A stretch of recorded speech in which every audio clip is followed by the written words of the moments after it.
Okay, so here we have participants all waiting, I think. Okay, admit. Okay.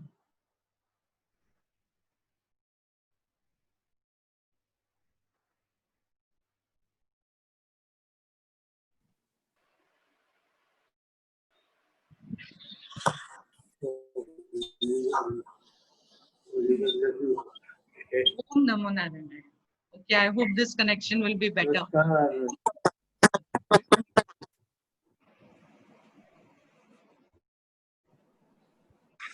Okay, everybody is getting connected. I'm just going to mute everybody. Okay, I'm muting because there's a lot of sound.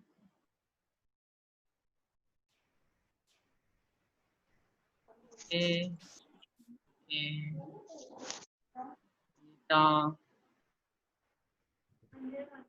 Okay.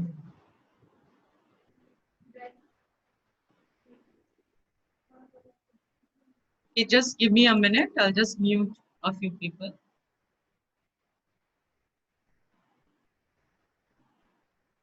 Nita has to connect the audio. Komal, Shyama. मैं तो वाले कम करता हूँ मैंने Okay. As and when I see people, I will, Shyama is also come. I will mute, okay? If I see that somebody is on, then without muting, then I will mute them. So don't mind. Okay. So we found that what we require, the ultimate goal is Jnanam, because ignorance is the obstruction. And for that, we need Jnana Yogyata. And for Jnana Yogyata, Karma Yoga is prescribed. Therefore, what is the vision? That take to Karma Yoga, okay? Get this Jnana Yogyata or purity of mind, receive the Jnanam and discover your inner freedom. Iti. Okay. So whatever religious practices I do, whatever disciplines I have, whatever I do, puja, japa, dhyanam, whatever they are, yajna, etc., all of them will fall under Karma Yoga. So there's no confusion. Absolutely no confusion is there. Somebody is talking. So there's no confusion at all. So this Karma Yogi, he knows where he is, where he is coming from, what is, he knows what he wants, what is the ultimate goal, and he knows what he needs to do for it. He knows what sadhanas to take up and do it. So confusion is not there. Whereas the people who are not karma yogis, okay, they are karmis, then what happens with them? They don't know what they are doing for what. They may be very religious also, but the religious practices become a waste of time because they don't know how to use it. So they are called as avyavasayinam. These people are the avyavasayinam. And because of that, their minds are scattered all over the place. Who is the karma yogi? Eka buddhi, vyavasayatmika buddhi. He has got clarity with regard to what are the priorities in life. And what about this other fellow who is not a karma yogi? He is avyavasayinam. And his mind is scattered all over. Bahushakaha. Okay, is scattered, many things. He will listen to somebody's discourse and there they talked about bhakti. So he'll start doing bhajana. Then somebody says, no, there is a quicker method. You just raise your kundalini. Then he goes after kundalini. Third fellow says, no, you have to study Gita. So he comes for 4 classes of Gita. Then somebody else tells him, no, actually, the simplest. This is Kali Yuga. You just sing bhajans. Roj bhajan gaya karo, and you will get moksha, I think. Then another fellow says, no, who am I? Inquiry you should do. So there's utter confusion for this fellow. And what happens is, not knowing what is this thing, not knowing that, you know what happens? He becomes a Nastika. Because he gets confused. एक में नहीं टिक पाया, नहीं होया उसका काम, फिर दूसरा ही से now I tried everything, पर मुझसे कुछ नहीं हो रहा है. So he becomes a Nastika again. Otherwise, he could be somebody who is fearing his parents, you know. कि parents ने बोला करो इसलिए वो कर रहा है, not out of his conviction. And therefore, that's what here it's meant, you know, that this training is required. Karma Yoga training is very much required. If you buy a computer, naturally, you don't know anything about computers. There is a training course for that. You'll have to go through the training course. Right? So in this way, even when we are having our religious practices, when without learning anything, if we do them, if we don't know what their role is, then most likely we'll be wasting our time. In the old days, you know, what was there? In the old days, the Brahmacharya ashram, they learned all this.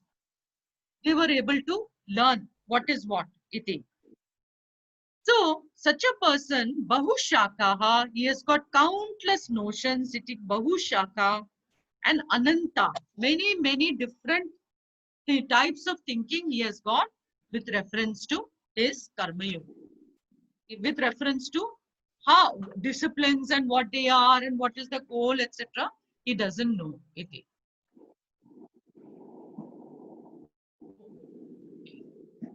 So now let's look at the next 3 verses. I think I have enough time. It's showing only 8 minutes. Yeah.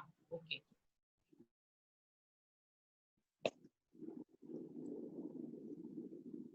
Okay. So we did this verse, and now we want to go to the next verse.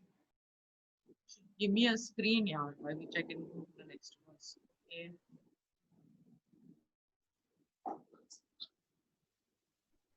नीचे ही नहीं जा रहा है. Okay. Okay, so the next 3 verses, we are going to take them together.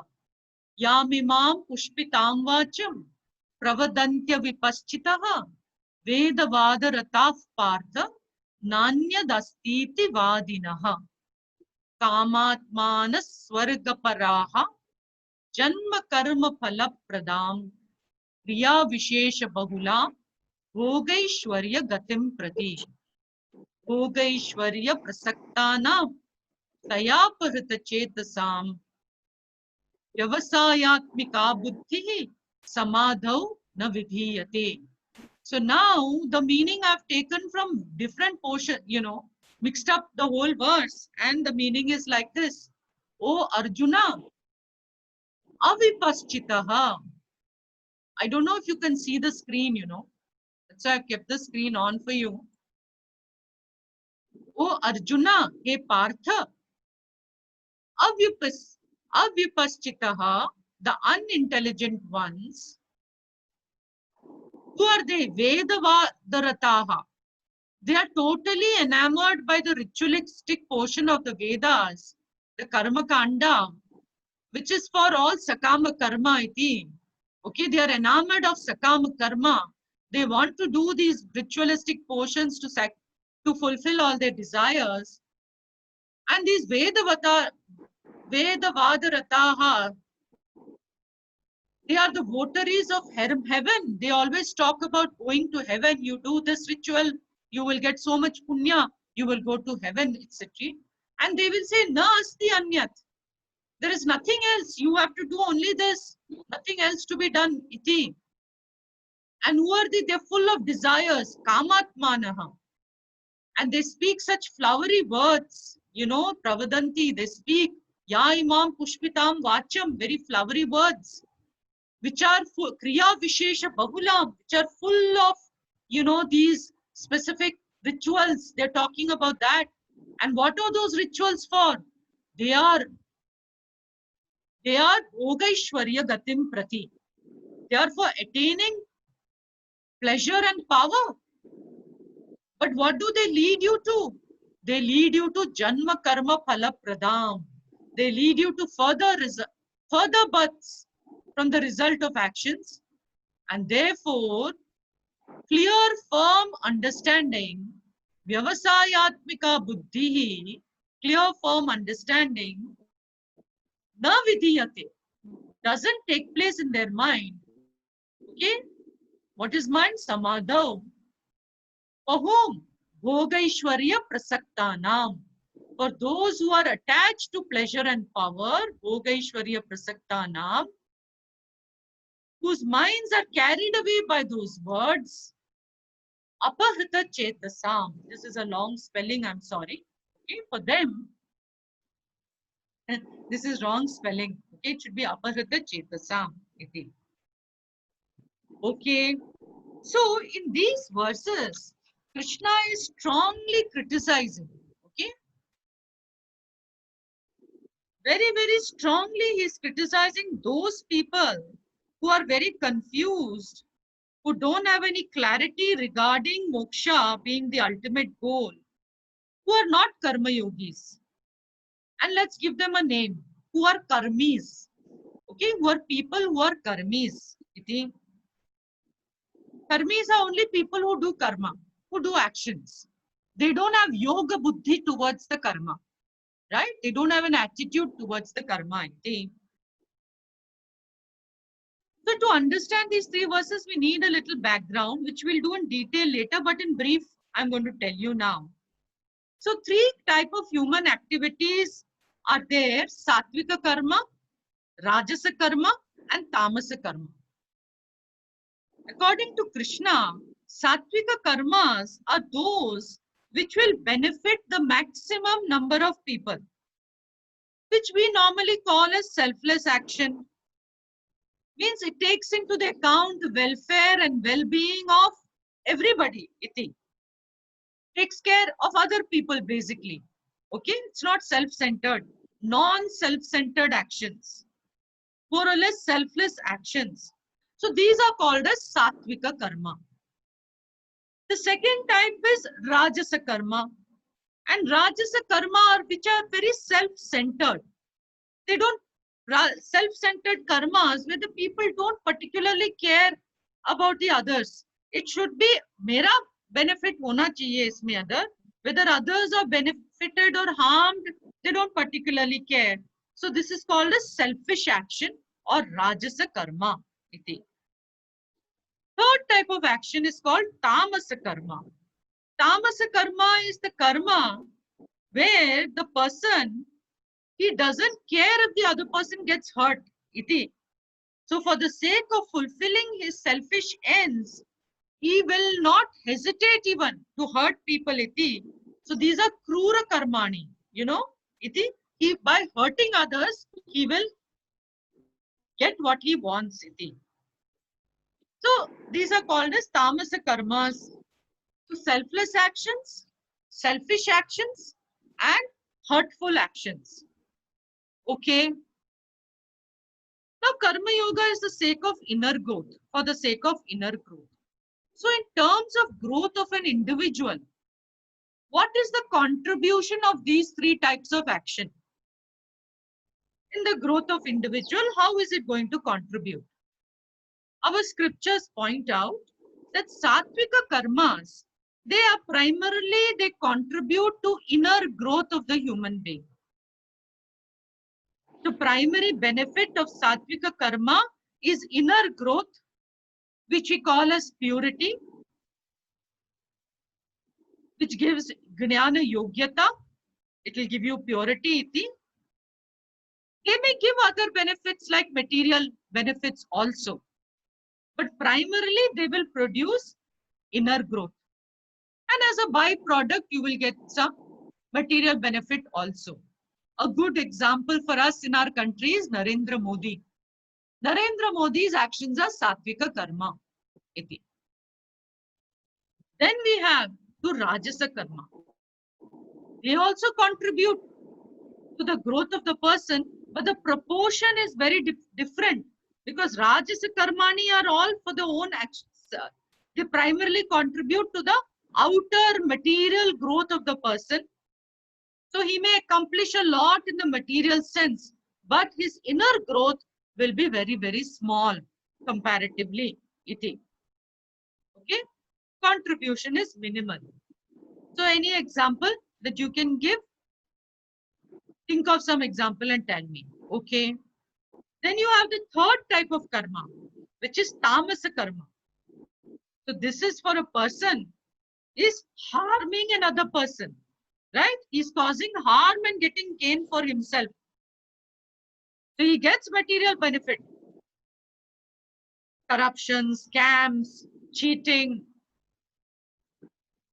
jadoo tona, all kinds of things, bluffing. He can get all kinds of material benefits.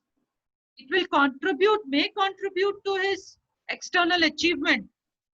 But scriptures point out that in terms of internal growth or inner growth, they don't contribute. In fact, they will pull the person down. In that scale of spiritual evolution, in that evolution of the mind, it pulls the person down. We have a very good example in front of us. Riya Chakravarti, right? So, I don't know if you all have been keeping in, if you all have been listening to this. I have been listening.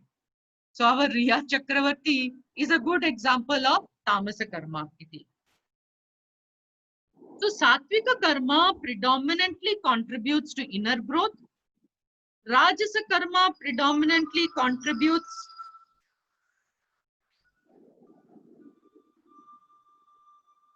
Who is this? Just one sec, okay? Let me switch this off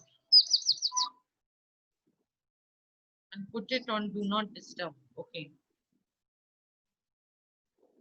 So, yeah. And Tamasa Karma retards the growth. Now, what have we learned so far?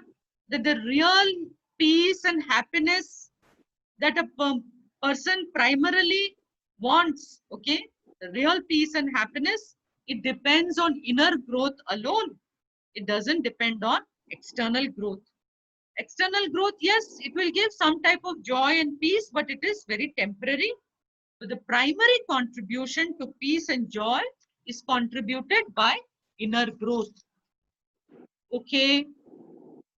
Supposing there a person who doesn't have inner growth, he has got lot of external gadgets, right? Then most likely you'll find it very difficult to enjoy life because there'll be a lot of conflicts inside that person. Many times to gain those external gadgets, they go against their conscience. So when inner growth is stunted, external things cannot give that peace and joy which the person is yearning for. Whereas where inner growth is there, even if external things are not there, the person can enjoy this peace, the person can enjoy joy. So this is the important thing which we need to remember in the teaching of Karma Yoga. That there are three types of karma, and in terms of inner growth, okay, and in terms of the inner peace and joy of a person, what we need is Satvika Karma. So here Krishna is strongly criticizing those people who have committed their life to Rajasa Karma. He criticizes, all those Rajasika actions, and such people, Rajasa people, selfish people are criticized strongly. Krishna doesn't criticize Tamasa because in that the growth is going to, once you criticize Rajasa, automatically Tamasa comes under that. Okay? But a Rajasa person, karma keeps a person from growing, so it is criticized a lot. Okay.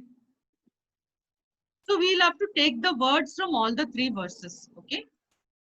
So let's look at the words. Okay.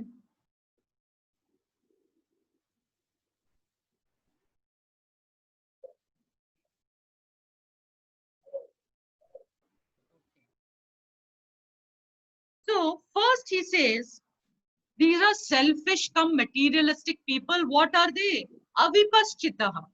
They don't have any discrimination in their mind. Avipaschitaha. Right? This is the word. Avipaschitaha. They have no discrimination. That means they are not intelligent people, no discrimination. They think that through material accomplishment, they can make their life successful. We don't have a problem really with material accomplishment. It is required in life. But what is being criticized here is the idea that material accomplishment can give you everything, including the peace and joy that you're looking, the permanent peace and permanent joy that you're looking for. That is what is being criticized. Money can buy you a bed, but it can't buy you sleep. Money can buy you food, but money can't buy you an appetite if you are sick. Money can buy people, but it can't buy you love. So money can buy many, many things. But there are many, many important things in life which money cannot buy. And so, if I don't understand that, then I'm a person who has no viveka. There is no viveka there. And then artha kama becomes the main pursuit. So those people are called as avipaschitaha, avivekinaha. Then the next criticism he says is Vedavadarataha. So in Vedas, there's the Karma Kanda portion. Many, many rituals are described for gaining all kinds of things, for gaining wealth, for gaining putra, for gaining practically anything you want, you know. And they have this kind of karma, you know, if your husband, if your spouse has gone away with another person, that they have this Vashikarana karma, by which you will get back your spouse under your control. Okay. Iti. So all these kind of karmas are told in the Vedas. Iti. Innumerable, you know, for material benefits. There's this popular homa called the Avanti Homa, which the person will do. He wants a lot of wealth. Annam, Panam, everything, Vastram. Rituals are there. Veda accepts money is required. That's why it talks about these rituals. But Veda wants to say that our life cannot be totally dedicated only to this accomplishment. The same Veda which gives you all these methods, you know, for gaining every kind of material benefit, the same Veda talks about emotional growth. It talks about inner growth. It talks about internal growth. So these materialist people, they don't read those portions of the Vedas. Vedas say Satyam Vada, but they will say Satyam Vada. Vada means kill Satyam, you know, take to cheating. Iti. Dharmam, Charya, etc. All this is said. And you know, people think that I'm studying Gita means I'm doing a great thing. You're not doing a great thing. You're doing what you're supposed to be doing. There's nothing great about studying Gita. You know, it is what you are supposed to be doing. It is what you're meant to be doing, Iti. So it's like a child goes to school, na? A child is supposed to go to school. It's a fundamental thing necessary for the child. In the same way, Gita teaches us how to live life. So it's a necessary manual for living life, and we should do it. Iti. So if you get unemployed, how are you going to face that unemployment? How are you going to face the adverse things which happen in your life? Iti? Gita talks about. Okay. Then he says, okay, where are we?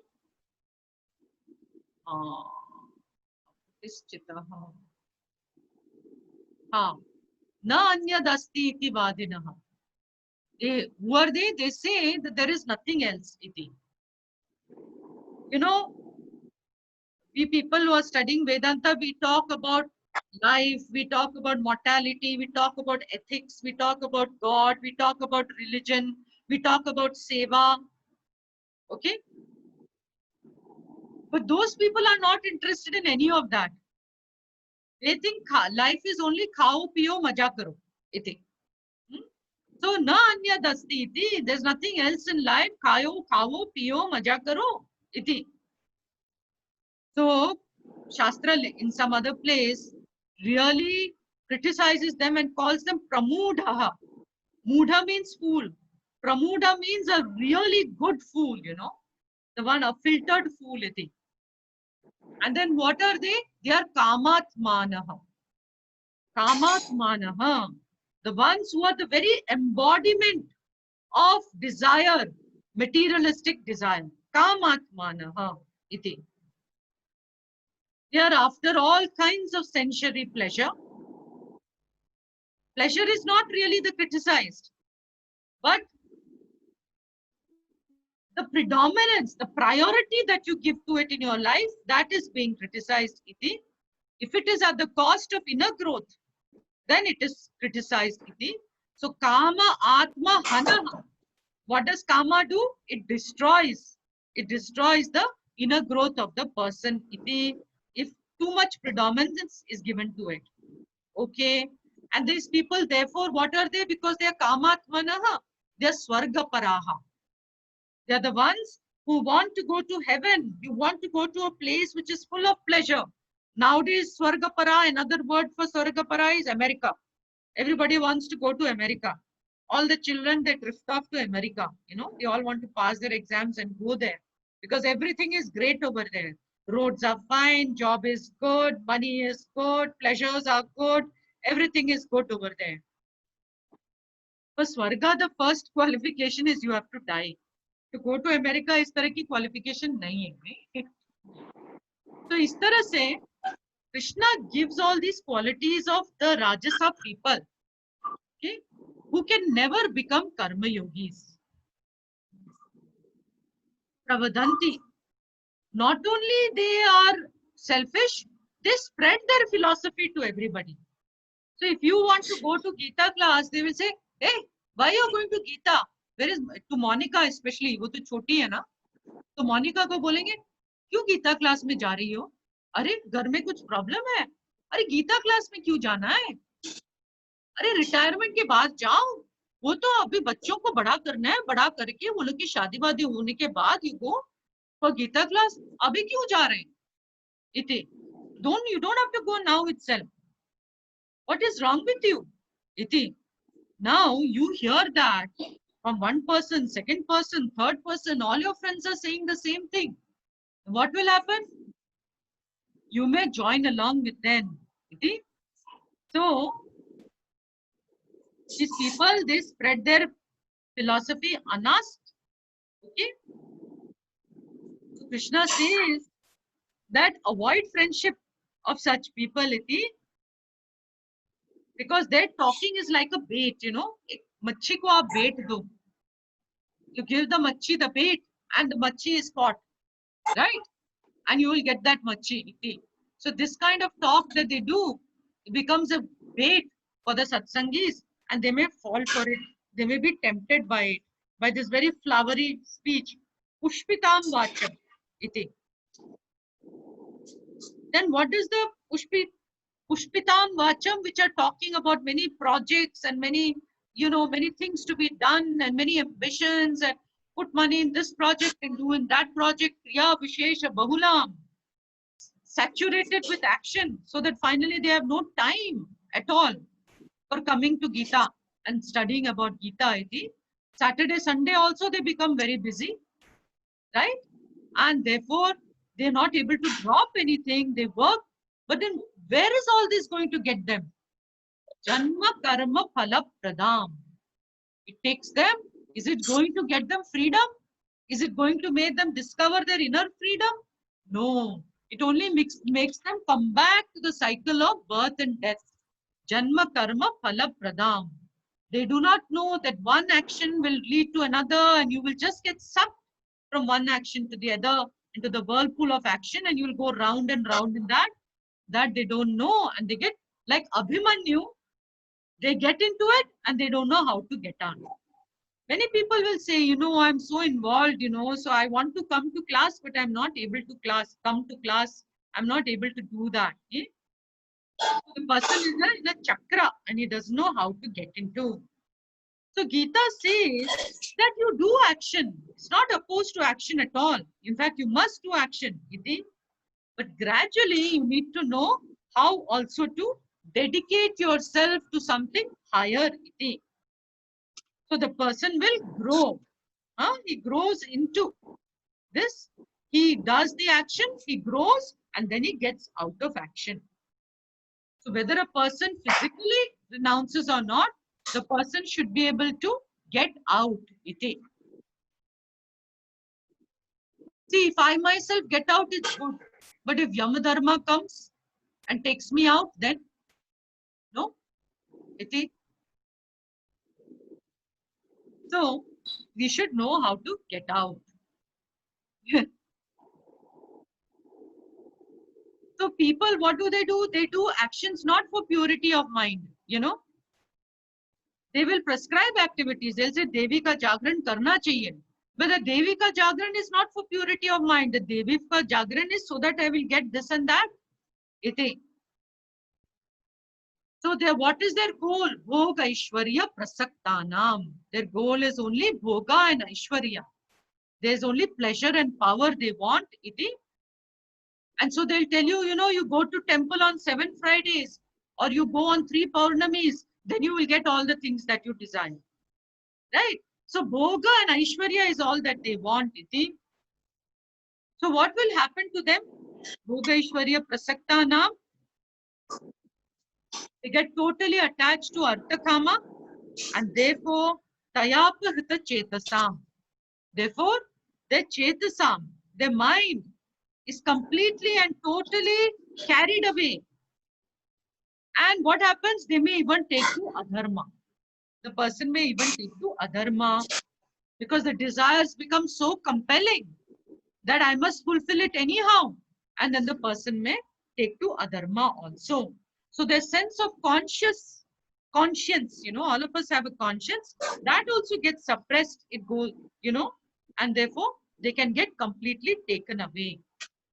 So if we are seeing corruption, okay, it is being done by everybody, illiterate people, it is being done by educated people, then where is the question of conscience? There's no conscience. People lose their conscience. I think.